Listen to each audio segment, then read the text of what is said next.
Welcome back to IGN Weekly. We're hanging out at EA's Summer Preview event where we get a sneak peek at what's coming your way soon in the next couple of months. So let's hit the show floor and check it out.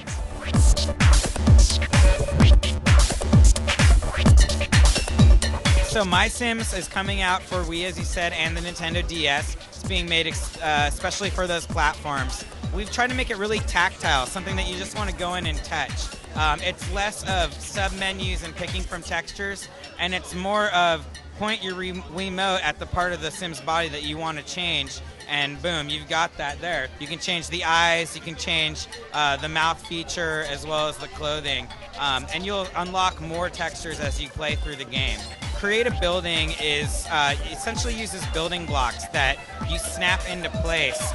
So you use the Wiimote to actually highlight the block you want. You'll press the A button to grab it, and then you move it in place. And then you can stack a couple stories on top of each other, throw a roof on, throw doors on, windows, and really customize and paint it how you want it to look. The Essence system is really, in a nutshell, it's the currency of the game. So you go around the world and you're actually collecting these essences and kind of looking for them, excavating for them. You might get them from talking to certain characters around the world. And what they do is they help you add to your your creations and customize them further. MySims is really a great game that we've been making for the Nintendo platform specifically. Coming out this fall. For the first time, it really lets you get on the Nintendo platform and take advantage of the system that it was designed for and get that creativity and customization that Sims fans have come to love since the original Sims came out in 2000.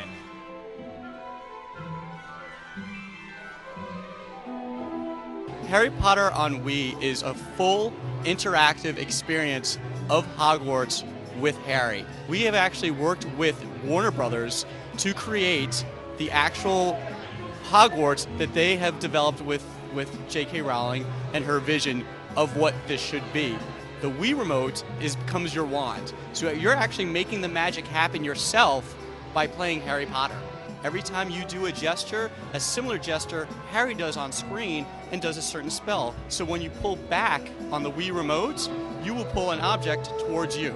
You will, as the storyline progresses in those key moments, you will be other characters in this game. So you will be able to play Fred and George Weasley as they escape. You will be able to play Sirius Black, and you will also eventually be able to play Dumbledore at the end. It is honestly the most authentic and interactive Harry Potter we have created to date, and it's just unbelievable tactile sensation of the Wii remote, and just the look of it is so engrossing and so like the actual characters that we just love it.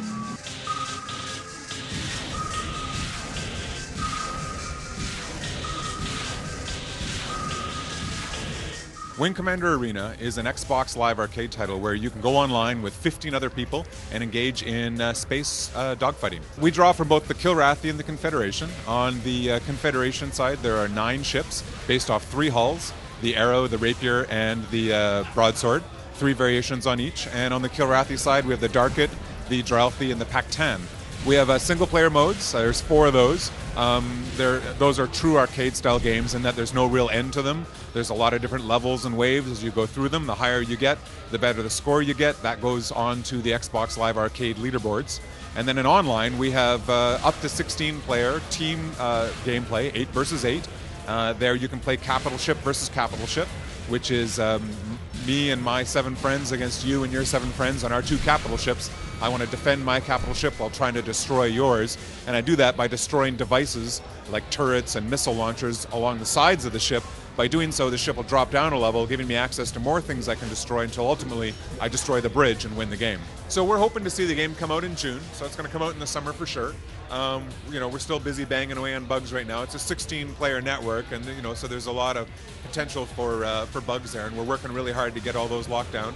Nothing comes close to it. The number of levels that we got, the beauty, the 16-player multiplayer, the team chat, everything that we've got, nothing holds a candle to it.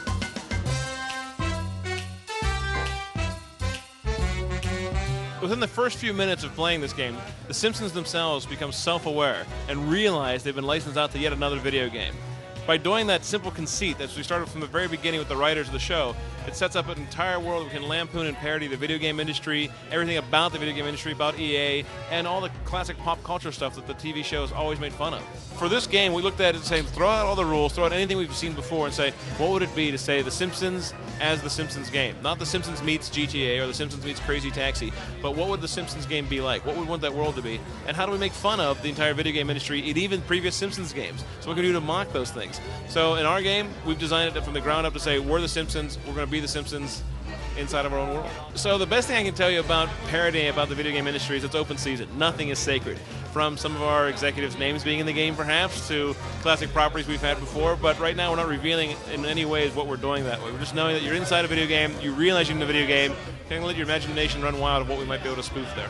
And right now, we're scheduled to release late fall this year on PS3, 360, Wii, PS2, PSP, and NDS.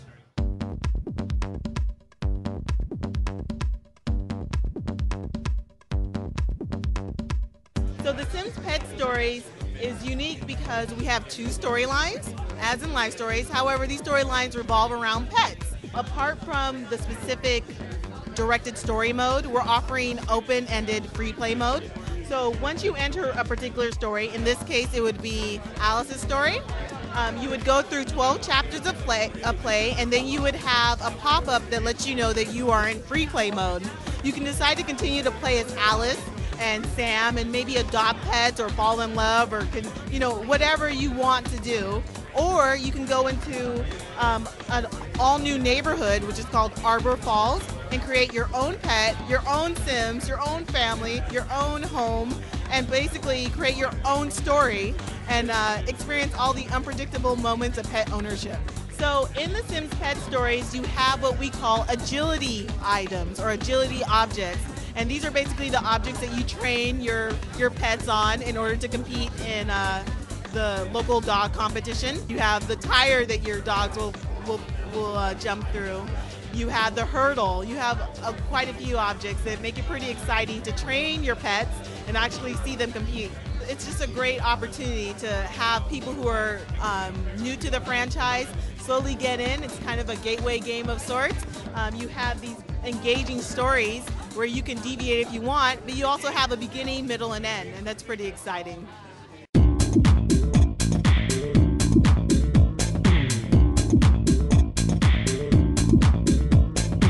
So we're here talking with Bozan from our Nintendo channel. Bozan, give me a rundown of what you've seen at EA's event today. Oh, you got, booze, babes, food, games, anything a fat dude from the Midwest could want, you know what I'm saying? So Well, you definitely have got the babes, but I'm speaking more along the lines of games. Oh, well, we got... Like your job. Yeah. Oh, come on. We got basically a ton of Sim stuff. Like the market is being absolutely flooded with Sim stuff. Which, if you're down with it, that's cool. They got a lot of different platforms. But aside from that, like whatever, some NCAA games and like a racing game or something. Well, today I am here checking out NCAA Football 08 and NASCAR 08. Two of my favorite. Well, football's my favorite. I'm just learning NASCAR, but I'm excited to be here and see some more sports. I love Campus Legend. Basically, you create a high school player and you take him through his high school playoffs. And the further you get that team through the high school championships, the better your recruit's going to be. So 1-star, 2-star, all the way up to a blue chip recruit. And then that's going to decide on what school you go to. Of course, you can always walk on to, say, your favorite team like an Ohio State or a Miami, even if you don't win the championship. But playing high school football for the whole playoffs is adds a nice atmosphere. You get really attached to your player in Campus Legend. I think one of the coolest new things they're doing is this kind of Web 2.0 feature where you can actually save your replays and upload them online for your friends to see, as well as you can upload them to your virtual trophy room. It's they call it the Shrine, actually, and you're gonna have trophies from all the big games that you win, as well as pictures from these video clips and just streaming video the whole time, showing off your best moments. So it's kind of a hot new Web 2.0 feature they got going in. On the field, it's coming along. It's 60 frames per second, very smooth, as smooth as any EA Sports game next gen has been yet. And gang tackling is big. You'll see a lot of big hits. Very